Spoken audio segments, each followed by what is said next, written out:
Você é Bahia? Se você é Bahia, você tá no lugar certo. Aqui é seu lugar.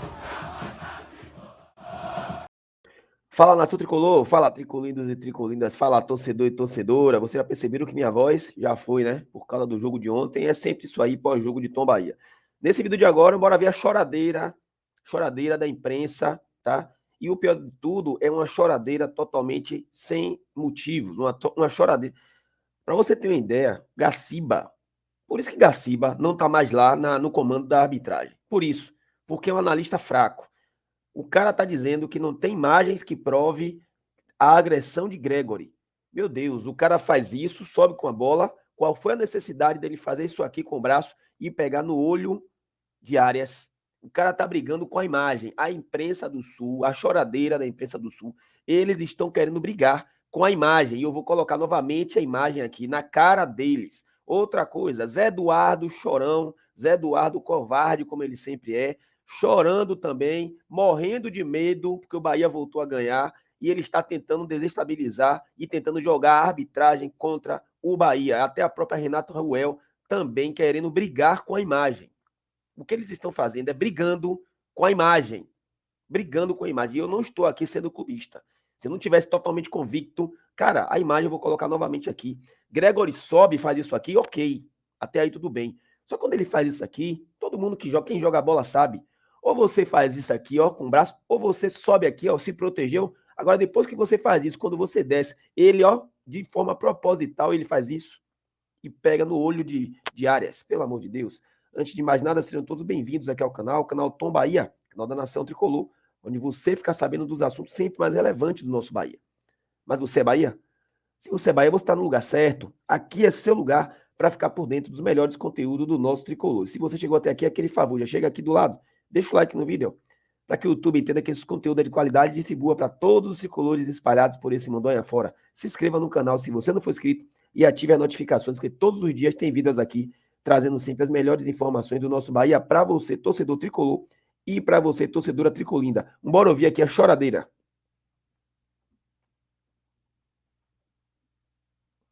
Do Arias do Bahia. A regra fala em jogo bruto. Nós temos aí a polêmica expulsão do Gregory do Botafogo por atingir o rosto do Arias do Bahia.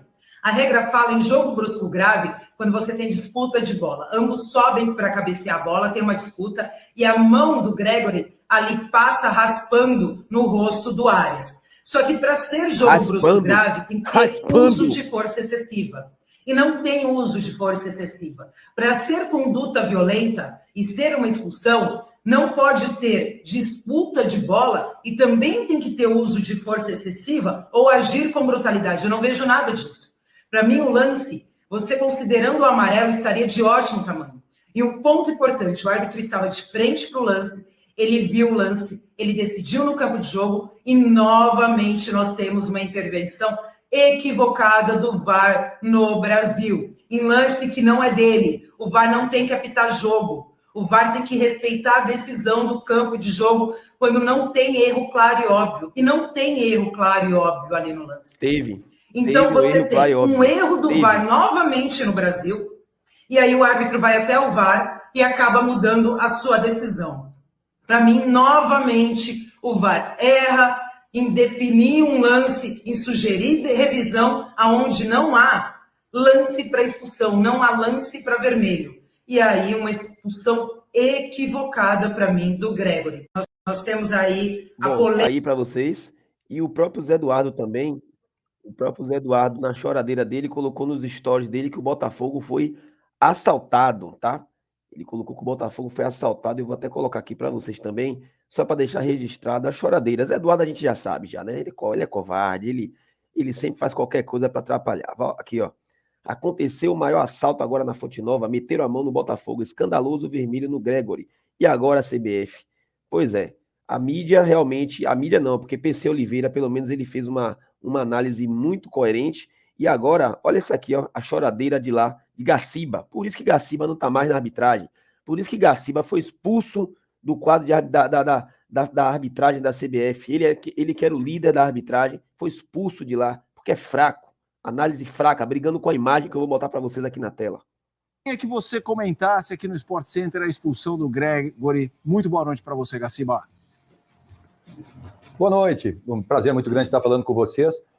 A expulsão do Gregory, para mim, ela é uma expulsão exagerada. Por que eu vou dizer que ela é exagerada? Em primeiro lugar, eu não consigo enxergar um erro claro e óbvio na jogada. Não vejo um lance de interpretação do VAR, né? Mesmo que tenha tido um contato no rosto, e eu acho que até teve um contato de raspão, e aí eu acho que é legal a gente entender o futebol como todos os seus movimentos. Né? Esse movimento do Gregory foi um movimento agressivo ou ele foi uma atitude que a gente pode até chamar de hostil?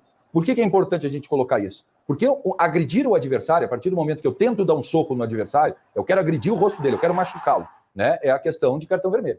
Quando você coloca que eu joguei o braço para trás sem ter cuidado, se eu poderia ou não... Peraí, velho. Gente, peraí, pô. Pera ainda. Gregory faz isso aqui, ó. Qual foi a necessidade desse braço? Ele teve a intenção de atacar o jogador do Bahia. Ele teve a intenção. A imagem tá aí, o cara tá brigando com a imagem. Essa imagem aqui, eu coloquei em cima da fala dele, tá? Não é a imagem da transmissão da ESPN, não. Eu que coloquei esse vídeo aqui para poder vocês observarem como ele está brigando com a imagem. Não só ele, como os apresentadores aí também. Não atingi o rosto, se atingir, peguei de raspão e tal, a gente muda a graduação da punição. Para mim, assim, se o VAR me chamasse, se o Daniel Nobre Lins me chamasse e eu fosse o árbitro de campo, eu voltaria de dentro da área de revisão com tiro livre direto e cartão amarelo por atitude hostil. Eu não consigo ver uma atitude agressiva, uma conduta violenta do Gregory para a aplicação do cartão vermelho. Para mim, a decisão não foi correta da arbitragem, na minha interpretação e, obviamente, pelas imagens que eu observei. A partir do momento que você começa a ter que colocar em super slow motion para ver se teve contato ou não, fazer uma foto para ver se tocou ou não tocou no jogador, né? E o mais importante é analisar o movimento do atleta. Se ele dá um soco ou se ele joga o braço para trás. Quantas vezes a gente já não viu atletas atingirem o rosto dos outros com o antebraço e o pessoal dizer, atingiu com o antebraço, não foi com a parte dura, não foi com o cotovelo, não teve movimento de gatilho, por isso deveria ser um cartão amarelo, né? Então, para mim, a interpretação é equivocada, eu utilizaria o cartão amarelo. Gaciba, deixa eu te fazer uma pergunta, que nem eu vou chegar depois da sua resposta onde eu quero chegar, mas se eu tento dar uma cotovelada, um soco, erro, é que um soco fica muito claro, né? Mas assim, uma cotovelada, se fiz um movimento que dá a impressão de uma cotovelada e erro, isso pode gerar uma expulsão. Não estou nem falando sobre esse lance, estou falando do conceito mesmo da regra. Isso gera expulsão. O movimento em si, independentemente de acertar ou não. Frieza da lei, certo? Na lei consta agredir ou tentar agredir. Se eu tento agredir alguém e eu não atinjo essa pessoa com uma agressão que eu tento fazer, eu tenho que ser expulso. Agredir ou tentar agredir. Por isso que eu digo, aí o mais importante é se analisar a questão do movimento. Foi um movimento para agredir ou foi um movimento para jogar o braço para trás e atinge, pega onde quiser pegar. Né? Eu acho que isso é que é importante, a questão de se entender esse movimento para se tomar decisão. Se estamos discutindo tanto assim, o que eu não tenho dúvida é que não há um erro claro e óbvio na jogada. É isso. Eu te fiz essa pergunta por isso, porque, na minha visão, o movimento não é 100% involuntário, eu acho que ele tem o controle daquele braço, mas não para agredir. Ele abre, ele tá se protegendo. Assim, é o tipo de coisa que a intenção só ele sabe, não é um lance claro de uma agressão. Mário, jogando para vocês, o Gaciba tá com a gente, eu vejo ali um braço que não tá 100% bamba, mas eu não sei se ele tá se protegendo, eu não sei. Por isso, só a expulsão já me faz, além do que, o Gaciba disse que houve um leve toque, eu não vi, mas assim, não tô discutindo. É muito para isso virar uma expulsão. Eu não gosto também do movimento posterior à disputa de bola. A disputa de bola já tinha acabado e tem um movimento posterior com o braço. Agora, Gaciba, você não acha que o árbitro estava bem colocado demais para o VAR chamar? Ou seja, isso não é um caso de intervencionismo explícito? Eu acho que é um problema de conceito, entendeu? É um problema de conceito muito grande que a arbitragem brasileira está tendo, né? O pessoal está levando muito ao pé da letra o que está escrito nos cantinhos das regras e não consegue interpretar o todo, o espírito da lei, certo? Conforme você está colocando, vou transformar o que vocês acabaram de dizer em arbitrez, certo? Vou trazer para o mundo da arbitragem. Isso não é uma conduta agressiva, isso é uma atitude hostil, onde ele não leva em conta o risco que ele poderia causar jogando o braço para trás. Ele não coloca em risco a integridade do adversário. E essa é a diferença de cartão amarelo e cartão vermelho, certo? Isso é um lance interpretativo, no conforme está muito bem colocado pelo professor. A visão do árbitro é a melhor que qualquer replay que a gente viu. Ele tem uma visão frontal da jogada para poder interpretar a respeito disso. Né? E a partir do momento que você começa a colocar imagens no almoço, você tira o sentido do árbitro de vídeo, o sentido maior do árbitro de vídeo, que é a mínima interferência, máximo benefício. É quando há um erro que não tem discussão. Não tem discussão. Não há porquê da gente vir aqui e dizer, eu acho que é isso, eu acho que é aquilo. Se já vier a discussão, está errada a chamada do árbitro de vídeo. Começa por aí. Se alguém conseguir discutir, né? Quando o árbitro de vídeo para chamar, o presidente do Botafogo tinha que vir expulsar o jogador. Essa é a chamada correta do árbitro de vídeo, porque é uma jogada 100% sem interpretação, né? O árbitro não viu uma agressão, um soco no rosto do adversário com um movimento dissociado. Então, aí sim é um motivo de coisa. Mas eu acho que realmente é uma atitude extremamente... Mas mais do que intervencionista, eu acho que está faltando, e eu já venho falando isso há bastante tempo aqui nos microfones, nas câmeras da ESPN, está faltando entendimento da regra do jogo. O pessoal não está entendendo o futebol. O pessoal está utilizando de uma frieza, né, ao ponto de transformar, né, as ações dentro do campo de jogo. Isso não é uma ação que a gente tem que ver na questão do slow motion se tocou ou não no rosto. É o que vocês mesmos estão interpretando. Os árbitros têm que ouvir um pouco mais a respeito da cultura popular, né? O que é esse jogador? Ele agrediu ou jogou o braço para trás? De forma desnecessária, o que torna a atitude para cartão amarelo. É isso, eu acho que está faltando um pouco. Para mim foi agressão. Ele tentou agredir. Dúvida também, tentativa de agressão, de tudo isso, né, que a gente está trazendo, que você está explicando.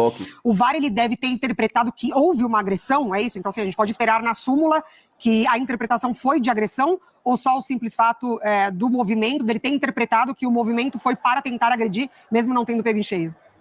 Velho, o lance tá claro demais. Olha o braço de súmula, eu não tenho dúvida que vai constar conduta violenta. Tem que constar conduta violenta, né? Olha o braço dele, esse braço esquerdo. Atingido ou não o adversário, nesse caso, é completamente irrelevante, conforme a... Olhem o movimento do braço direito de Gregory e olhem o movimento desse braço aqui direito e olhem o movimento desse braço. Por que os dois braços não fez assim? Por que só o direito fez assim? Ah, pelo amor de Deus, porra, para com isso. Primeira pergunta que o pessoal... Olha lá, os dois braços. O fato de ele tentar agredir já seria motivo para cartão vermelho. Né? Se considerar essa uma atitude, uma conduta violenta, uma atitude agressiva do jogador, atingindo ou não, na frieza da lei. Na frieza da lei. Porque a gente sabe que esses braços para um lado e para o outro, isso acontece todo o jogo, em infinitas jogadas dentro do campo de jogo. Por isso que eu acho que é perigoso ter uma linha de intervenção como essa. Porque a partir de agora, qualquer braço jogado para trás que atingir o rosto de um adversário, né, ou passar perto do rosto do adversário quando é jogado para trás, vai ter que expulsar. Sim. E aí vai ser um show de expulsão, porque isso aí eu vejo 3, 4, 5 jogadas muito semelhantes a essas em cada rodada do Campeonato Brasileiro. Então nós temos... Foi uma decisão equivocada. Certo, por favor, professor. Não, nós temos então uma súmula testando algo que nenhuma imagem mostra. O VAR que se baseia em imagens, não tem imagens. O árbitro, mais uma vez, eu reforço, está na hora desses árbitros também reafirmarem suas posições. O já era muito claro, era muito mais fácil para ele reafirmar a posição dele do que voltar atrás por uma imagem que ele não tem. Então erra o VAR, mas erram também os árbitros de campo que perdem excelentes chances de reafirmar suas posições quando eles acertam. Concordo contigo, professor. E essa fala, Gaciba, para a gente encerrar. Só pegando esse ganchinho. Isso é muito importante. O árbitro é chamado à beira do campo, ele é chamado para um possível cartão vermelho. E ele tem que sair lá da casinha, lá da olhada do vídeo, com a melhor decisão para o jogo. É isso, o protocolo é isso. A melhor decisão para o jogo. Por isso que eu digo, por mais que ele estivesse observando, se o VAR chamou ele e mostrou que tem esse movimento dissociado de braço, que ele não conseguiu perceber dentro do campo de jogo, que esse movimento pode ter um pequeno contato com o rosto do adversário, mas que para ele continua sem ser o que ele viu no campo, uma conduta agressiva, sai com falta e cartão amarelo, meu amigo. Não tem problema nenhum, o protocolo te permite, mais do que isso, te dá a obrigação que você saia com a melhor decisão da frente da casinha, né? O Klein é um árbitro jovem e talvez aprenda um pouco em relação a tudo que está acontecendo. Muito obrigado, Gaciba, pelos esclarecimentos. Boa noite para você. Grande prazer, amigos. Tudo de bom. Leonardo Gaciba, nosso comentarista de arbitragem aqui no Sport Center, falando sobre a expulsão do Gregory nessa classificação do Bahia diante do Botafogo 1-0. E assim, valia muito para as duas equipes mesmo.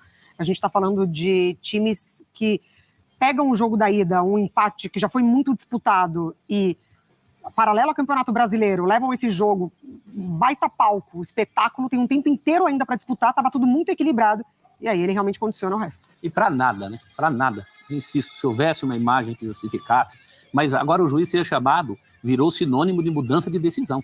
Isso não pode acontecer. Não é porque o VAR chamou, todo mundo, quando o VAR chama o juiz, já fica aquela impressão, ele vai mudar de ideia, independentemente de ter visto alguma coisa. E muitas vezes, como nessa, não vê.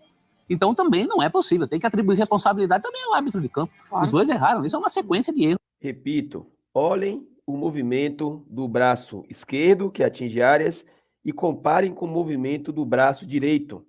É simples. A imagem está aí. Vocês estão brigando com a imagem, vocês estão chorando, vocês estão chateados, porque o Bahia passou de fase. A verdade é essa. sem clubismo nenhum. Compare o movimento do braço esquerdo com o movimento do braço direito. Por que o braço direito não faz o mesmo movimento que o braço esquerdo? Por que será? Coincidentemente, o movimento do braço esquerdo é do lado que o jogador está, né? É só comparar. Que prejudicou talvez o mais equilibrado confronto. Flamengo e Palmeiras também é equilibrado, mas esse é um confronto equilibradíssimo pelo futebol que essas equipes vinham apresentando. É uma pena. Embora a vitória do Bahia no final acabe sendo merecida, por tudo que o Bahia vem produzindo e produziu também nessa partida. Eu não chego a dizer que o Bahia não tem nada a ver com isso, porque tem. Afinal, ele está sendo beneficiado, mas fez a parte dele. E para mim, esse é o grande problema. É um tipo de episódio que só tem perdedor, porque não está escrito em lugar nenhum que o Bahia estaria fora. É uma classificação importante, que a gente sabe que teve um valor, essa expulsão grande, mas não está escrito em lugar nenhum que o Bahia não passaria. Fora, ele ainda carrega no sentido de que nem com um a mais ele conseguiu a classificação. Então, ele prejudicaria os dois lados. E o jogo ficou tenso, o Rafael Ratão também foi expulso no fim ali no banco, os jogadores peitaram o árbitro assim que ele apita o final da partida, estragou o espetáculo. Vamos falar desse Bahia, que estava super bem no Brasileiro, teve uma queda, mas chega às quartas de final da Copa do Brasil. E isso, em si, já é importante. E como eu falei, a gente tem agora Vasco, Atlético Paranaense, Galo, o Bahia, tem time importante que vai ser eliminado em confrontos diretos, e aí é sorteio. Tem muitos jogos em que o Bahia hoje, sorteado, é considerado, se não favorito, claro, com aquele tiquinho de favoritismo. Qual a importância, Mari, da vaga para o Bahia nessa fase do projeto Bahia, como o SAF e tudo mais, no Grupo City, estar nas quartas de final da Copa do Brasil? Eu acho que é muito grande, né? Principalmente quando a gente olha para a temporada, primeiro semestre, né, de temporada do Bahia. O Bahia que vai muito agressivo no mercado, já dando um recado mesmo para adversários, conseguindo passar por negociações com um time, né, com times grandes ali do centro, né, por exemplo, Caio Alexandre ali, que outros clubes também queriam. E aí ele tem o desempenho de estadual, tem o desempenho de Copa do Nordeste, que ele perde uma final, perde dentro de casa, tem um Rogério Ceni não necessariamente pressionado, mas precisando dar respostas, e ele vai encontrando isso ao longo do Campeonato Brasileiro. Então ele chega num determinado momento que o desempenho é muito bom e que ele tem no banco de reservas peças que também decidem partidas. E aí ele cai um pouquinho do rendimento, o que é normal a oscilação. Então eu acho muito válido quando ele vem para uma classificação, e a classificação ela também vem do banco de reservas, porque o Lúcio Rodrigues ele entra, e aí ele recebe um ótimo passe do Everton Ribeiro. Acho que pro Everton Ribeiro também é muito importante, né, fazer parte de um momento decisivo desse como fez hoje pelo Bahia, e aí agora ele pode inclusive pegar times que estão brigando em zona de rebaixamento, né, de Campeonato Brasileiro. Sim. Vai passar ou o Grêmio ou o Corinthians, pode passar o Fluminense diante do Juventude, então assim, ele ainda pode encontrar confrontos que ele é muito favorito. Pode passar o Fluminense e pode passar o Juventude, os dois ali. Então realmente o Bahia chega nesses 8 classificados ainda não definidos, mas serão 8, em que ele está mais do meio para cima do que do meio para baixo de potencial. Mesma pergunta para você, prof, a classificação no Bahia, o valor disso para o projeto como um todo. Bom, é só ver o que aconteceu com o Red Bull Bragantino, que também tem um projeto e parou no meio do caminho. E nunca consegue passar. Né? Agora, dos grandes clubes brasileiros, eu sempre coloco o Bahia entre os grandes clubes brasileiros, pelo tamanho de torcida, talvez pela minha faixa etária, que tem a ver com o Clube dos 13, né? O Bahia era um do Clube dos 13, sempre foi considerado. Não estou colocando o Bahia como grande clube brasileiro por essa questão recente, mas pela força que ele tem em toda a região nordeste, do estado da Bahia. Dos grandes clubes brasileiros, eu acho que o Bahia é o que tem o problema mais localizado. Ele tem que transformar em gols as oportunidades que cria. Ele tem um meio-campo de muita qualidade, e isso hoje, mais uma vez, ficou claro. Ele tem Cauli, tem Everton Ribeiro com participação decisiva hoje, no gol marcado, e até evitando gols, mas lá na frente não tem uma pontaria à altura das chances que cria. Isso tem sido uma constante em grandes jogos que o Bahia fez contra Flamengo, contra São Paulo, contra Palmeiras, contra Fluminense, e perdeu todos nos últimos tempos. Então o Rogério tem que dar uma resposta a isso. O Lúcio, que faz o gol hoje, chegou justamente para resolver isso. Embora tenha chegado também perdendo gols. Contra o Fluminense ele perdeu gols incríveis. Acho que ele está no banco por uma questão de estar chegando. Esse rapaz vai se transformar em titular do Bahia, até porque a necessidade é essa e é isso que ele tem a oferecer. Hoje, particularmente, acho que o Rogério também, pela circunstância do jogo, demorou para colocar o rapaz. Ele acaba fazendo o gol da vitória. Eu acho que isso está muito encaminhado, eu acho que isso está muito claro para o Rogério, né? Transformar o ataque dele à altura do que é, por exemplo, esse meio-campo que ele tem. Então, o Bahia, nessas quartas de final, ele talvez só não entre com um certo favoritismo contra o vencedor de Palmeiras e Flamengo. Contra os demais, se ele não é melhor, pior também não é. Bom, tá aí, gente, para vocês, tá? Uma análise, mas repito, comparem, simples. Quer tirar dúvida se foi justo ou não? Compare o movimento do braço esquerdo de Gregori, que atinge o Arias, com o movimento do braço direito. Eles não fazem o mesmo movimento. Na hora que sobe, faz o mesmo movimento. Mas na hora que desce, você vê que o braço esquerdo ele faz isso para poder atingir, ele faz a alavanca e o braço direito fica normal. Será que foi coincidência? Deixo com vocês aí. Tamo junto. Forte abraço. Você é Bahia? Você tá no lugar certo. Fui.